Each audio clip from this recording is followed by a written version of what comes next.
पानी है ये, छी। अरे आगे बढ़ती रहे, कभी छी कर रही हो, बाढ़ आ रही पीछे से, डूब कर मर जाएगी। भाभी आ जाओ ना जल्दी।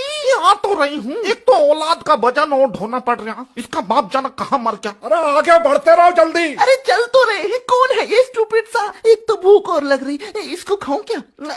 हाइजीनिक तो बिल्कुल नहीं है ये, पर टेस्टी तो है। मैं अपने बॉयफ्रेंड को बताऊंगी कि मैं अपने गांव गई थी और ऐसे गंदे पानी में, पर एक मिनट, अगर उसने मुझे जज किया कि कैसा गंदा सा गांव है इसका, बाढ़ आती है, और मुझे जज करके छोड़ दिया तो मैं क्या करूंगी? अरे क्या बड़बड़ा रही, कुछ खा लेने दे, जा आगे को मर जा। बड़ी आई अंग्रेज की बच्ची। इसे चाचा के लड़के को तो बात करने की बिल्कुल तमीज नहीं है, गमार कहीं का। तमीज तो तब होगी ना, तब गांव से बाहर कहीं जाएंगे।